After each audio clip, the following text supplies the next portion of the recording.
Rarieda MP wondered loudly whether the government was waiting for the Ugandan government to show up in Nairobi. He thought he was jesting at something that would never happen. Are they waiting for Uganda to hoist its flag on top of KICC before they know the issue is serious? Less than 24 hours later, the Ugandan flag had its pride of place right next to the Kenyan flag at Kenyatta International Conference Center during Dr. Alfred Mutua's joint briefing with Fred Opolot, the Ugandan spokesman. Joint press briefings between countries always feature their respective national flags.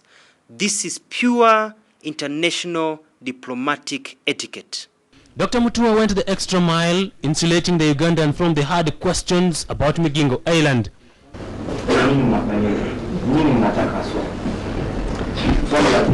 No, one question. The question, we just ignore that question, please. Just one question, please. Pure malice. They did not show the really offending, insulting, and inciting question by the reporter. Bwana Upload, serikali ya Uganda imejitokeza ile miaka ya kitambo kwamba kuwa kaidi, imekuwa ikijaribu kuvamia vijisehemu vya shamba vya majirani yao. Labda hii huenda ikawa ndio mbinu moja Uganda imekuwa ikitumia kuvamia vijisehemu vya majirani wao. Ni nini mtafanya? Ni nini mnataka kutoka Kenya? Throughout the press briefing, both appear to be on the Ugandan side. In fact, Dr. Mutua even adopted the Ugandan pronunciation of the name of the island, locked in controversy. What is called the Order Council of 1926 and the Schedule of Uganda Constitution of 1995 and the Kenyan Constitution of 1963 will be used as the primary documents in dealing with the issue of Mijinjo.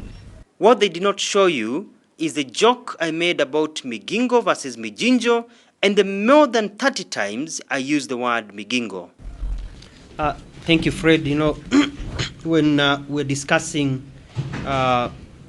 in my office about the two, about the islands, you know, I was talking about Migingo Island, they were talking about Mijinjo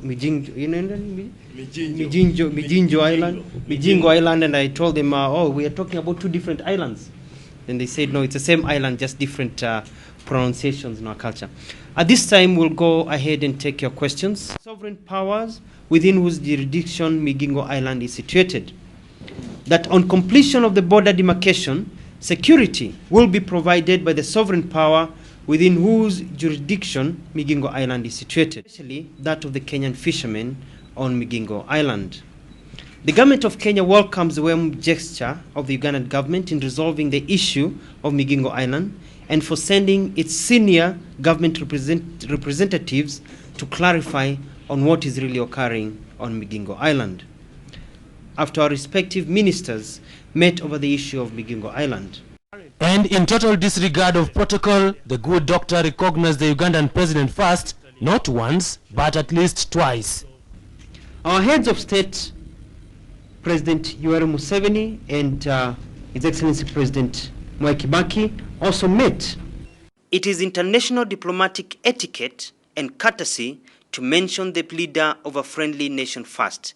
That is the procedure worldwide.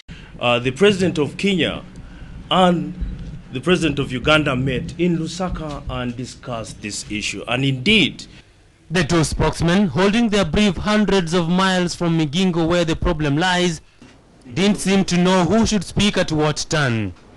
It's an issue we've already discussed. That statement, actually, we discussed it yesterday over the telephone. This is pure malice by KTN because it is a common and natural occurrence in joint press conferences worldwide. The biased coverage by KTN also failed to show the principled position I took on behalf of the Kenyan government. We have brought up the issue of harassment of our fishermen.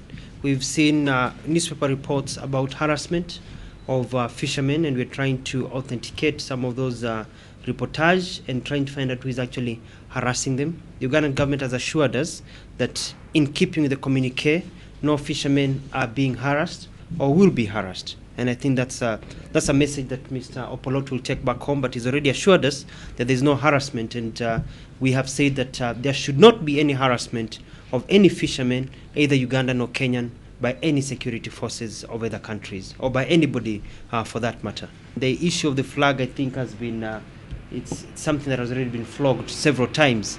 It's the first question I asked the Ugandan is, what is your flag doing? on top of that island.